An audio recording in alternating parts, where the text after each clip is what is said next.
Hey y'all, Lawrence here at the Peak Design Safe House. We got plenty of bottled water and canned food. And today, we're gonna talk about MicroClutch. What is MicroClutch? MicroClutch is a hand strap. It improves your grip on your camera, it gives you more confidence while you're shooting, and it reduces fatigue. And all the while, it gives you incredible access to your camera's controls. And trust me when I say that nothing gives you more security or comfort when you're holding one of these bad boys. And why should you trust me? Well, number one, I'm Peak Design's creative director, so I've used a whole lot of different cameras. Number two, I have something that doctors call big dumb hands. And number three, I have a master's in fine art. Wow, still impressive, even after all these years. Skip ahead if you want to get to the part of this video where we talk about installation and use. Right now, let's talk about who MicroClutch is for.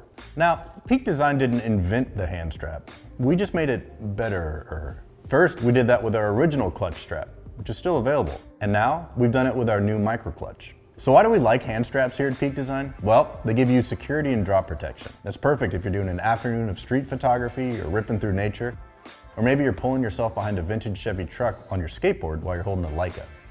They reduce hand fatigue too. They let you stretch your fingers out. It's great if you're doing an extended portraiture session or a long day in the studio where you're holding your camera almost non-stop. Hand straps also take up less space than a traditional full-length strap. This is great if you're trying to shoot a little more discreetly, or you just want to give your neck and shoulders a rest. All right, so let's quickly talk about the different hand straps that Peak Design makes. We've got our original clutch, seen here on this D800, and then our new MicroClutch, which actually comes in two variations. And how do you pick the right hand strap? Well, a few rules make it simple for most cameras, with just a few exceptions. If you have a DSLR or an SLR, get clutch. If you have a mirrorless camera, get MicroClutch. If your mirrorless camera has a pronounced hand grip, get MicroClutch with an L plate. And if your mirrorless camera does not have a pronounced hand grip, get MicroClutch with the I plate. Here are a few cameras that work awesome with the MicroClutch using an L plate. So as you can see here, I've got some mirrorless cameras and they've all got a pretty pronounced hand grip. I've got my personal Canon R5, we've got a Sony a7 IV, I've got a Nikon Z6 II and a Panasonic Lumix GH5 II. If we take a closer look at, say, this R5, you can see that that L plate fits it brilliantly. Now let's take a look at some cameras that work really well with the I plate version of the MicroClutch. So I've got in front of me here a Fujifilm X-E4, a Fujifilm X100F, and a Leica Q. Before you ask, no, the X100 is not for sale. And obviously what these cameras have in common is that there's not a pronounced grip. And so that makes them perfect for the I plate version of the MicroClutch. So like any good rule, this one's gonna have some squirrely exceptions. What I've got in front of me here is a Fujifilm X-T4 and a Fujifilm X-T3. And you might say, oh, those are pretty similar. They probably use the same MicroClutch. Wrong. It's the combination of a short grip and where the 1/4-20 screw is on the bottom of the camera that makes the X-T4 and the newer X-T5 perfect for the L plate, while the X-T3 is better off with an I plate. And if I did have an L plate, I'd have a little bit of overhang right here. Not the end of the world, but you'd be happier with an I plate. Funny enough, the X-T4 and the newer X-T5 do work with an L plate because Fujifilm moved the 1/4-20 screw further back towards the back of the camera. Similarly, we found Sony's A7 series to work really well with the L plate, except the A7C, which doesn't have enough grip and is better served by the I plate. You can actually measure at home. If you measure from the center of the 1/4-20 screw to the tip of the grip, if it's 3 centimeters or more, get an L plate. If it's 3 centimeters or less, get an I plate. Exception 2, some cameras are too small for MicroClutch. An example here would be Sony's RX100. Similarly, point and shoot cameras in general just don't really work for MicroClutch, too small. If your camera's too small for MicroClutch, but you still want added security, check out Cuff, our wrist strap. Exception 3, some bigger mirrorless cameras could work with our MicroClutch or our original clutch. Some examples here would be the Leica SL2, Canon R series, or the Nikon Z series. Our advice for those cameras in particular, if you're shooting with long lenses or heavy glass, you might be happier with the clutch. For a recap on these rules, exceptions, and for a compatibility chart, check out support.peakdesign.com. MicroClutch has 3 main components. It has a machined aluminum base plate that's anodized. It has an adjustable Hypalon strap, and then attached to the strap is the microfiber hand pad. The base plate attaches to the bottom of your camera using a 1/4-20 screw, and that's included. It also has a quick release function, which means if you have a battery compartment or a card slot on the bottom of your camera, it's easy to get into them. The base plate has a hidden removable tool that you can take out, and this allows you to tighten or loosen the screw that's attaching the microclutch to the camera. That tool doesn't just pop out. It's got magnets keeping it held in. And like all Peak Design plate screws, we use a tool and not a slot for a coin because the tool gives you way more input torque and keeps this thing attached stronger. And that tool shape that this screw uses is totally unique. And that's because we needed a tool that was flat enough to fit into the stack height of the base plate, but also could give you enough input torque that it would be on there strong. And something like a little coin slot that you see on some other tripod plates from other companies, those don't give you enough input torque and they can kind of slip and scratch up the bottom of your gear. So this is what we made, totally proprietary. A few other details on this microclutch plate. There's an anchor attachment point, which we'll show you how to use in a minute. There's a channel in here that allows for both adjustability and the use of an included tripod plate. It's also got an integrated axial attachment, and that's how the Hypalon strap attaches to the base plate. And you can see that that gives it a bunch of adjustability there, so it can fit the maximum number of camera body styles and hand types. The Hypalon strap has a bunch of different attachment points that let us size this to the camera and the hand. And then attached, of course, is the microfiber hand pad. And that's super soft, the part that actually touches your hand. All right, so what's in the box when you open up microclutch? Obviously, you've got microclutch. You're gonna have the included tripod plate, and that gives you Peak Design and Arca tripod compatibility. It also gives you compatibility with Peak Design's capture clip. You've got 2 attachment screws. The tall one is for use with that tripod plate. The short one is for use without it.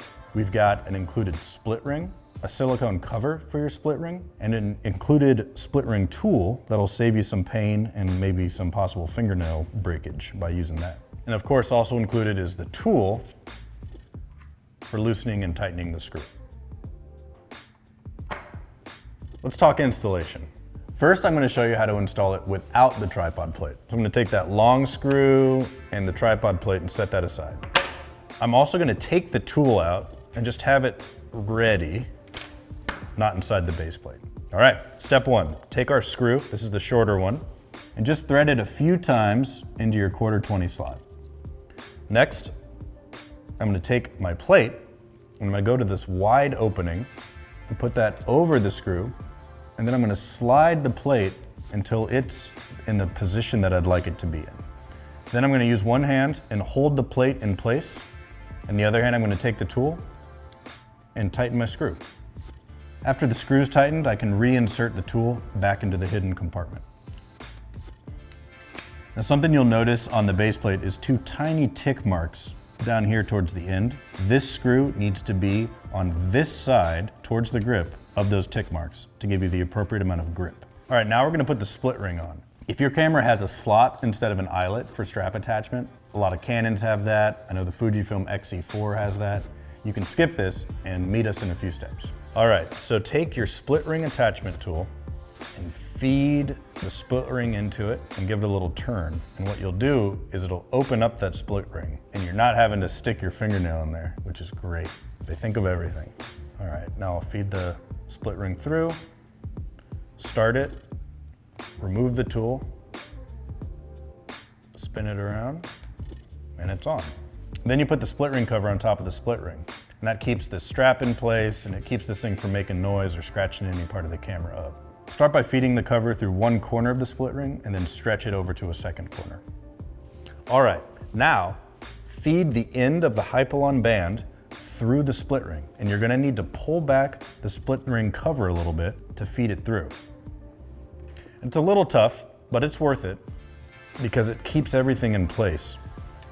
And what's nice is that it creates some pressure. All right, so to determine how far down to crank this thing and which of these little eyelets to put on the stud, I get a good grip, I pull it snug, I make sure my index finger can reach the shutter, and then I just remember what number is lined up with the stud. There's little numbers laser etched by each of these holes, and they help you to remember. So then you just feed the eyelet right over the stud. And if there's a tail, you can take that and tuck it into the hand pad.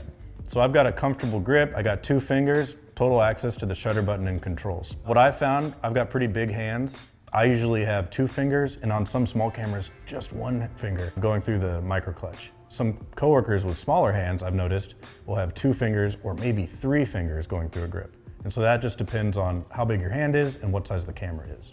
Now let's say you did this installation and you can't get it tight enough still, or conversely, that you can't get it loose enough still. Watch this. So undo a little bit of what we did. Take the tail out and undo the stud. From this point, as we've uninstalled it a little bit, you can actually adjust this attachment point and make it a little tighter if you need it tighter, or looser if you need it looser. So I adjusted the sizing here by taking the Hypalon strap off of the stud and moving it from number 8 to number 7. From here, finish the installation using the steps from earlier. All right, so let's say you need to get to the bottom of your camera, change the battery or access a card slot. First, release the hidden tool. Press down at the indent and then pull up from the other side. Then loosen the screw by just about 1 full turn. From here, slide out the plate. You can easily access any compartments on the bottom of the camera, conduct your business, and then reinstall.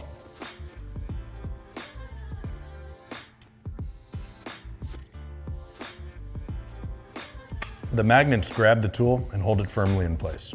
Now let's say you want to use the tripod plate. Again, get your tool out, and this time remove the screw totally.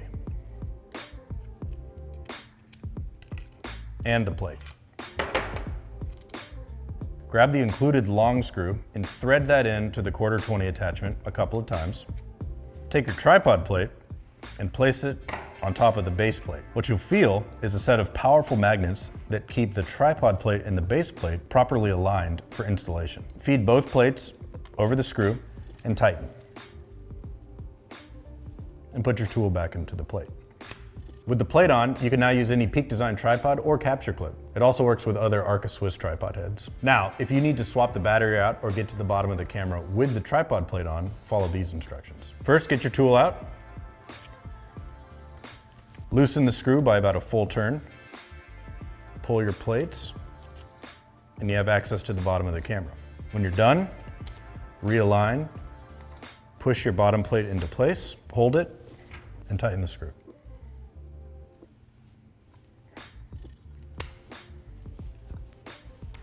All right, and let's say you want to use a Peak Design strap with your micro clutch. Easy. First, I'll thread an anchor through the opposite side of my camera. On this Canon, I don't need a split ring. And then on the bottom, on my micro clutch plate, you'll see this little indentation here, and that is an anchor attachment point. Feed your anchor through, voila, anchor attachment point. Sometimes it's easier to actually disengage the plate, but I'm too proud. Then attach your camera strap. And you've got micro clutch and a full-length strap. Or as my dad would say, belts and suspenders. Got it. Micro clutch is a great little hand strap. Immediately after installing, you're gonna have more comfort, security, and confidence when you're out there shooting. I think it's a great thing for any mirrorless shooter to have in their kit. If you've got any questions, reach out to our customer service department at info@peakdesign.com. Success.